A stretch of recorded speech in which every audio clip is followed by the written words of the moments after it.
On the third day, when the doctors had given up hope, she opened her eyes and said, "I need to walk." There was no medical explanation, no scientific precedent, just one thing. A psalm a nurse had whispered in her ear 3 days prior. I know you might think this is impossible. I thought the same, until I witnessed firsthand what happens when someone prays the right words, at the right time, with the right heart. This isn't just another faith story.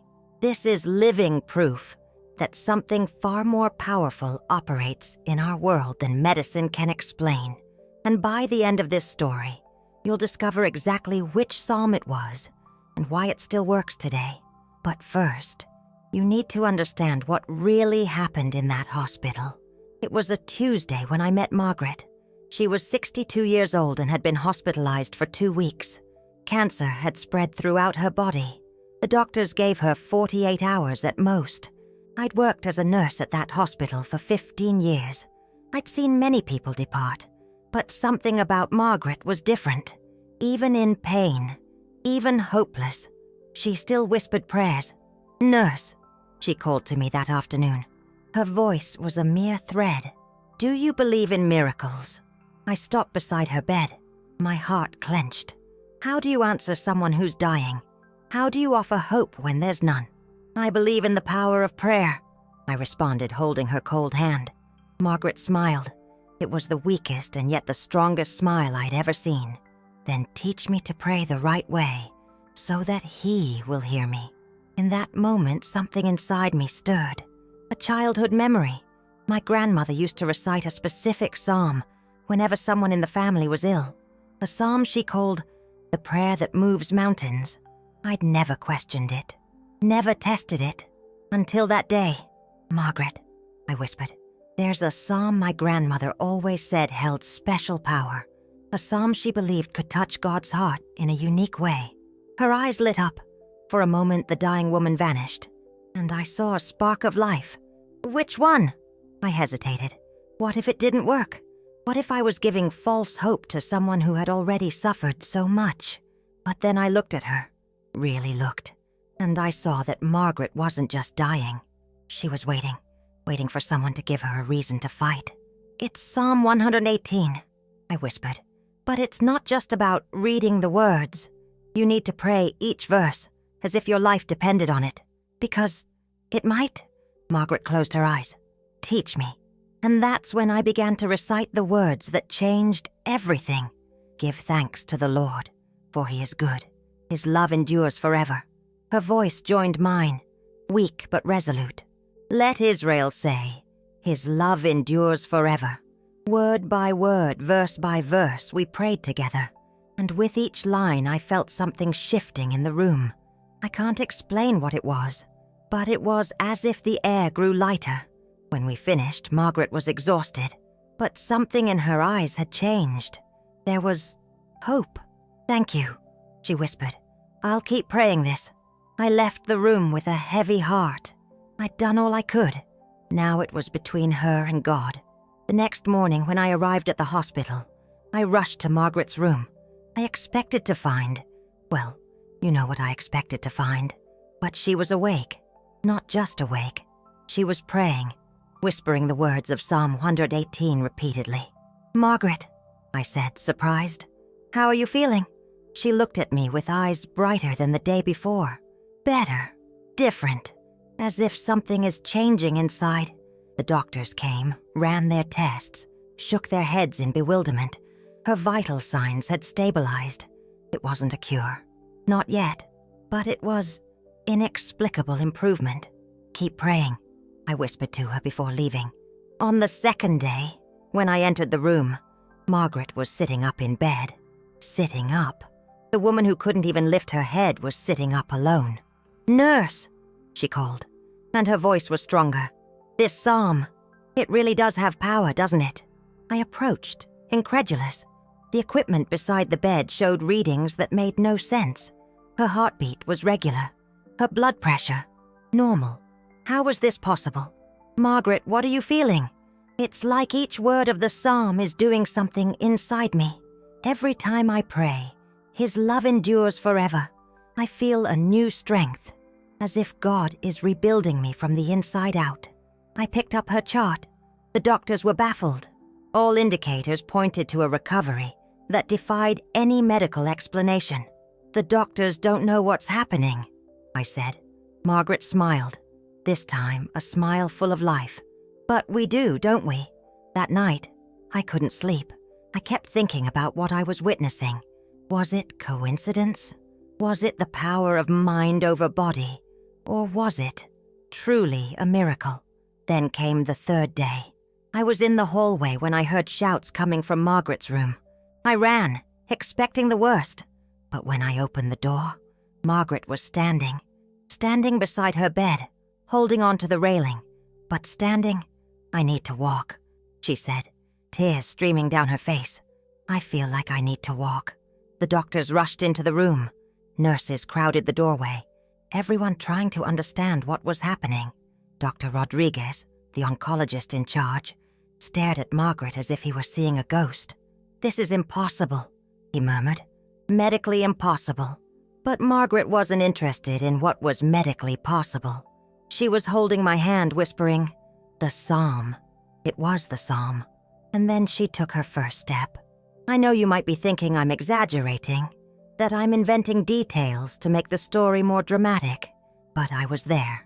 I saw every step. Margaret walked 10 steps on the third day. On the fourth day, she walked the entire hallway. Within the first week, she was going home. The tests showed something medicine couldn't explain. The cancer hadn't just stopped growing, it was regressing, rapidly. "In 30 years of medicine," Dr. Rodriguez told me later, "I've never seen anything like it. It's as if her body had been reset." But do you want to know the most incredible part of this story? Margaret wasn't the only one. After the news spread through the hospital, other people started asking to know about Margaret's Psalm.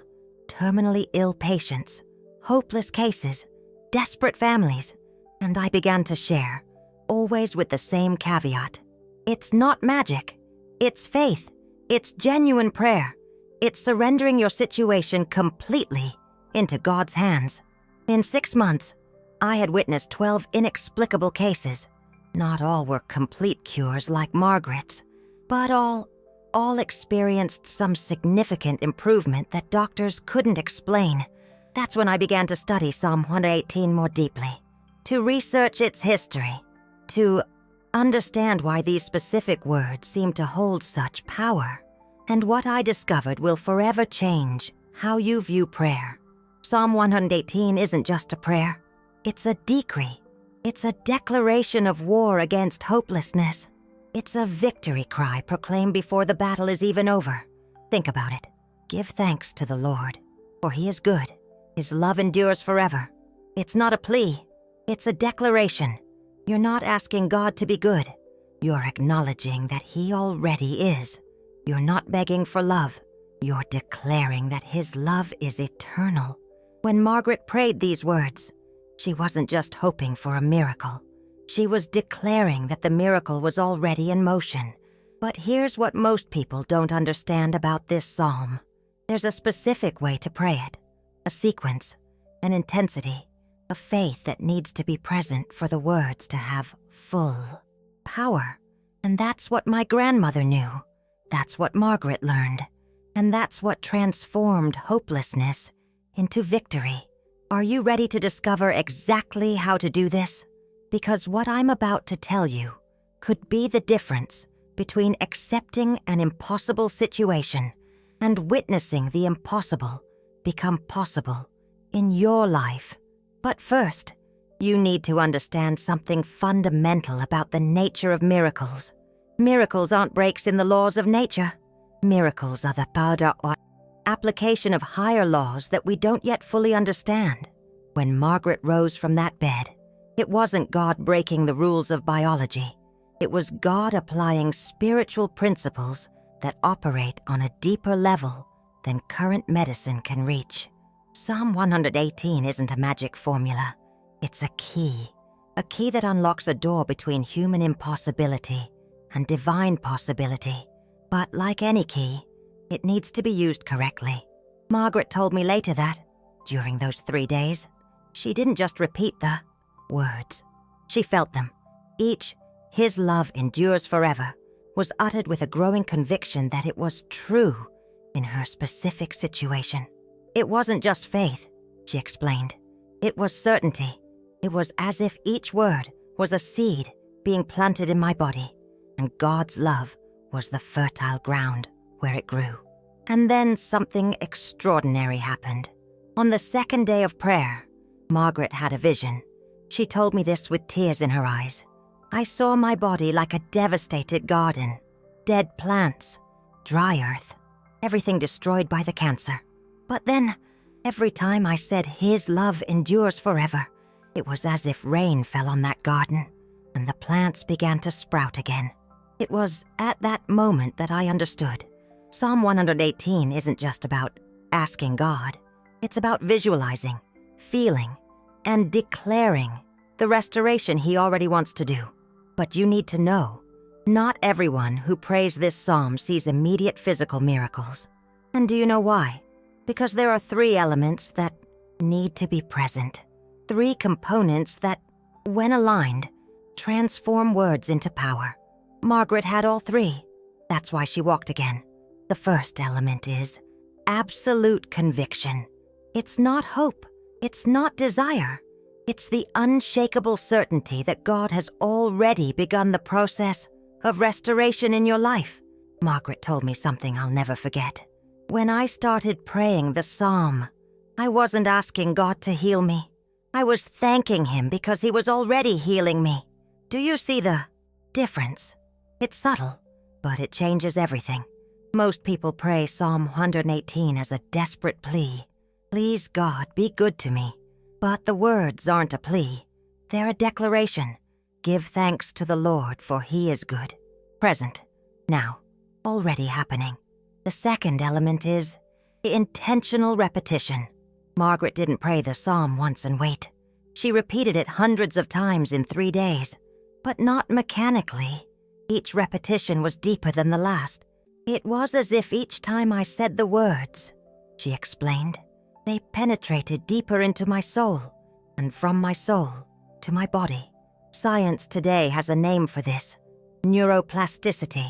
When you repeat something with intense emotional conviction, your brain literally rebuilds itself around that new reality. But Margaret was doing more than reprogramming her mind. She was reprogramming her faith. And the third element, this is the most powerful and the most difficult, complete surrender. Margaret had to accept that, even praying with faith, even doing everything right. The answer might not come in the way she expected. She had to completely surrender the outcome into God's hands. On the second day, she told me, I stopped praying to be healed. I began to pray for God's will to be done in the most glorious way possible. And that's when everything changed. The paradox of faith. When you stop desperately clinging to what you want, you make room for God to do what He wants. And what He wants is always better than you can imagine. Now, let me teach you exactly how Margaret prayed Psalm 118. First, she didn't pray the entire psalm at once. She broke it into sections, meditating deeply on each part. She always started with the first 4 verses, repeating them until she felt the words had become a part of her. Give thanks to the Lord, for He is good. His love endures forever. Let Israel say, His love endures forever. Let the house of Aaron say, His love endures forever. Let those who fear the Lord say, His love endures forever. Notice the pattern? 4 declarations of the same truth. 4 confirmations that God's love is eternal and present in her situation. Margaret prayed each line visualizing God's love as a physical force entering her body, like waves of warm light, she described. Then she moved to verses 5 and 6. In my distress I called to the Lord. The Lord answered me and set me free. The Lord is with me. I will not be afraid. What can mere mortals do to me? Here, Margaret completely personalized it. She didn't say, in my distress. She specified, in my cancer, I called to the Lord. In my pain, I cried out to the Lord. In my despair, I cried out to the Lord, and then, with growing conviction, I declared, He answered me. He is giving me relief. He is with me now. But the verse that most transformed Margaret was verse 17. I will not die, but live and tell of the works of the Lord. She told me that when she first began to pray these words, they sounded like a lie. A woman given up for dead saying, I will not die. It seemed like delusion, but she persisted. She repeated it hundreds of times, and gradually the words ceased to be hope and became prophecy. I will not die, but live. Present tense, not I hope that, not maybe. I will not die. And then the second part, and tell of the works of the Lord. Bottom Margaret understood that her healing wasn't just for her. It was a testimony. It was a story that God wanted to tell through her. On the third day when she got out of bed, the first thing she said wasn't, I'm healed. It was, now I can tell of the works of the Lord. Do you see how that changes everything? Your impossible situation isn't just about you. It's about the testimony God wants to create through your life. But let me tell you about another patient, Thomas. He heard Margaret's story and decided to try. Thomas was 81 years old, advanced Parkinson's. He could barely speak. His daughter reached out to me, asking me to teach him the psalm. For 2 weeks, Thomas prayed Psalm 118, exactly as Margaret had done. Absolute conviction, intentional repetition, complete surrender. Thomas wasn't healed of Parkinson's, but something extraordinary happened. In his last 2 months of life, his mind became completely clear. He, who hadn't spoken in years, began to converse normally. The family had the chance to say a proper goodbye. He died peacefully, without pain, whispering the words of the psalm. Thomas's daughter told me afterward, it wasn't the healing we asked for. It was the healing we needed. Do you understand? Psalm 118 isn't a guarantee of physical healing. It's a guarantee that God will do something extraordinary in your situation, something that glorifies Him and transforms you. Sometimes it's complete physical healing, like Margaret. Sometimes it's supernatural peace, like Thomas. Sometimes it's wisdom to face the storm. Sometimes it's strength to help others in the same situation. But always, always it's more than you could accomplish alone. Now you might be thinking, what if I pray like this and nothing happens? What if my faith isn't enough? Let me tell you about Maria. Maria had breast cancer. She prayed Psalm 118 for 3 months, exactly like Margaret, with the same faith, the same intensity, the same surrender. The cancer didn't regress. She had surgery, chemotherapy, all the conventional treatment. But during treatment, something inexplicable happened. Maria didn't experience any of the expected side effects. Normal energy during chemo, hair that didn't fall out, the disposition to work and care for her family. The doctors said they had never seen anyone respond so well to treatment. It's as if her body is being protected from the inside out. The oncologist commented, Maria is alive today, 5 years later, healed. But the healing came through medicine, not in spite of it. God healed me, she told me. He just used the doctors as instruments. You see, Psalm 118 doesn't replace medicine. It transcends the limitations of medicine, sometimes supernaturally, sometimes by potentiating what medicine can do. But always, always it operates at the deepest level, the level of the soul. And here's something I've discovered in all these years, observing people pray this psalm. Even when there's no physical healing, there's always emotional healing. Always. Anxiety transforms into peace. Fear becomes courage. Despair turns into hope. Anger dissolves into acceptance. Why? Because the words of Psalm 118 do something to your spirit that goes beyond your body. They align your heart with the heart of God, and when your hearts are aligned, you can face anything. So, how should you pray Psalm 118? First, find a quiet place, a time when you won't be interrupted. This isn't a psalm to pray on the run or distractedly. Second, before you begin, make this declaration out loud. God, I surrender this situation completely into your hands. May your will be done in the most glorious way possible. Third, read each verse slowly. Let the words penetrate. When a verse touches your heart in a special way, stop, repeat it. Pray that verse until you feel it has become a part of you. Fourth, personalize it. Where the psalm says, "In my distress," specify your distress. Where it says, "The Lord is my strength," declare in what area you need that strength. Fifth, always end with gratitude. Thank God for what He is already doing, even if you don't see it yet.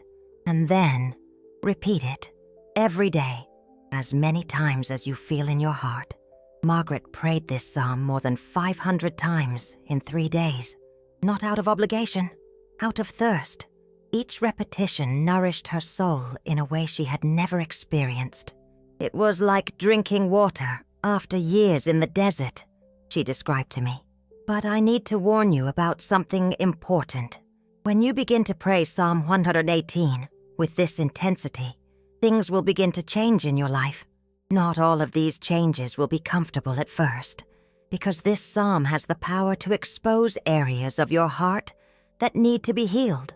Old hurts, deep fears, lack of forgiveness, hidden bitterness. Margaret told me that on the first day of praying the psalm, she remembered people she hadn't forgiven. Old resentments surfaced. It was as if God was showing me that I couldn't ask for healing for my body while my heart was still sick, she explained. She spent hours forgiving people who had hurt her years ago, situations she thought she had overcome. It was painful, but necessary. When I finished forgiving, she told me, I felt a weight lift off my body, as if I had been carrying stones for years and finally dropped them. It was after that the physical healing began. Coincidence? I don't believe in coincidences anymore. Psalm 118 is about complete restoration, body, soul, and spirit.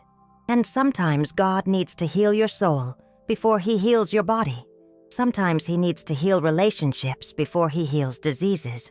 Sometimes He needs to heal your past before He restores your future. Be prepared for this journey. Be willing to let God heal not only what you want to be healed, but everything that needs to be healed.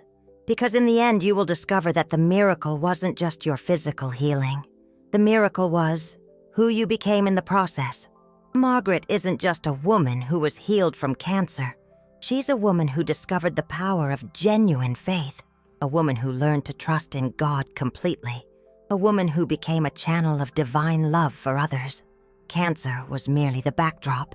The real transformation happened in her soul. And you know what? 2 years later, Margaret still prays Psalm 118 every day. Not because she's sick, but because she discovered that this psalm keeps her soul connected to God in an extraordinary way. It's like taking a spiritual vitamin, she joked with me the other day. It keeps my faith strong and my heart at peace.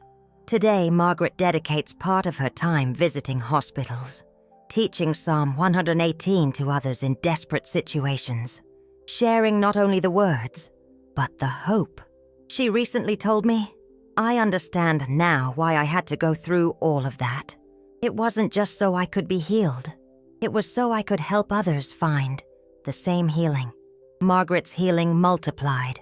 Through her, dozens of other people have discovered the transformative power of this psalm, and that makes me think, perhaps the impossible situation you're facing right now isn't just about you. Perhaps it's about all the people you'll be able to help after you witness what God can do. Perhaps your story of victory is exactly what someone needs to hear to not give up. Perhaps your miracle is the catalyst for someone else's miracle. Think about it. If Margaret had given up in those first few days, if she hadn't accepted to learn the psalm, not only would she have lost her chance at healing, all the people she helped afterward would have lost theirs as well. Her faith didn't just impact her, it impacted generations. So, when you begin to pray Psalm 118, remember, You're not just praying for your healing. You're praying for the testimony your life will become. You're praying for the story God wants to tell through you. You're praying for the miracle that will multiply through your faith. And here's one last thing I need to tell you. Something that forever changed how I view prayer. 3 weeks after Margaret left the hospital, she returned for a checkup. All the tests were perfect. No sign of cancer. Dr. Rodriguez asked to speak with me privately. "Nurse," he said, "in 30 years of medicine, I never believed in miracles. I always thought there was a scientific explanation for everything." He paused, looking out the window. "But Margaret changed that. I can't explain what happened to her. And you know what? I don't want to explain anymore." "What do you mean?" "I want to believe. I want to have faith. Can you teach me that psalm?" At that moment, I understood something profound. Margaret's miracle didn't just heal her. It also healed the disbelief of a skeptical doctor. Her faith planted faith in his heart. And his faith, I'm sure, has already multiplied in other hearts. That's how it works. A miracle isn't an isolated event. It's a catalyst. It's a stone thrown into the water, creating waves that spread far beyond what you can see. When you pray Psalm 118 with genuine faith, you're not just asking for your situation to change. You're becoming part of a chain of miracles that God is orchestrating around the world. Your healing will inspire someone else's faith. That person's faith will generate another miracle, and so on, until God's power touches lives you never imagined. Margaret understood this. That's why, when she got up from that bed, she didn't celebrate in silence. She shared. She testified. She became part of God's solution to human suffering. And now you have the same opportunity. The impossible situation you're facing may seem like the end, but in reality, it may just be the beginning of the greatest adventure of faith in your life, the beginning of a testimony that will change generations, the beginning of a miracle that will multiply into hundreds of other miracles. All you need to do is take the first step. Take that psalm. Pray with absolute conviction, intentional repetition, and complete surrender. And then wait to see what God will do, because He will do something. It may not be exactly what you expect. It may be even better. Margaret thought she was just praying not to die. She discovered she was praying to become an instrument of life for other people. Thomas thought he was praying to be healed. He discovered he was praying for a dignified farewell with his family. Maria thought she was praying not to need treatment. She discovered she was praying to witness the power of God working through medicine. And you? What are you really praying for? Perhaps it's time to find out. Get your Bible, open to Psalm 118, and start today. Not because I told you, not because Margaret was healed, but because deep down in your heart, you know that God still works miracles today. And maybe, just maybe, the next miracle will be yours. Give thanks to the Lord, for He is good. His love endures forever. These words have been waiting for you, for centuries, waiting to become power in your life. The question isn't whether God can perform a miracle in your situation. The question is, are you ready to become part of the miracle He's already planning? Margaret was, and her life was never the same. Your turn has come.